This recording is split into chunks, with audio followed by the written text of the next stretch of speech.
ক্যাপ্টেনের মুখের ভাষা দূর থেকে বোঝা না গেলেও চোখের ভাষা বলছে একটা জয়ের জন্য তার কতটা ক্ষুধা।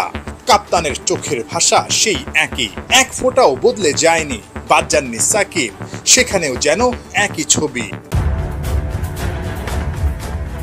আগামী শনিবার বাংলাদেশ বনাম শ্রীলঙ্কার মধ্যকার ম্যাচ দিয়ে শুরু হবে বাংলাদেশের এবারের টি-20 বিশ্বকাপ আসর। বিশ্বকাপের শুরুতেই প্রতিপক্ষকে হারিয়ে জয় দিয়ে শুরু করতে চায় টাইগার অধিনায়ক নাজমুল হোসেন শান্ত। দায়িত্বটা যেন ঘুমাতে দিচ্ছে না শান্তকে, তাই তো ছুটে চলছে একের পর এক সকল ক্রিকেটারের দোয়ার প্রান্তে।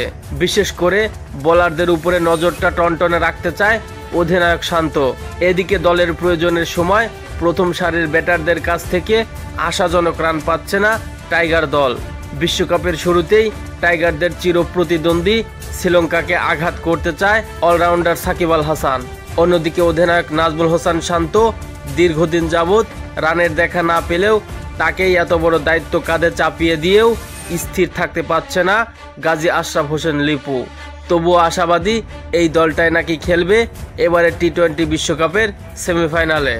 শ্রীলঙ্কার সাথে প্রথম এই টি-20তে বাংলাদেশ কি পারবে শ্রীলঙ্কাকে হারিয়ে জয় দিয়ে শুরু করতে? জানাতে পারেন আপনার মূল্যবান মতামত কমেন্ট করে। কমল দে, ক্রিক নিউজ, ঢাকা।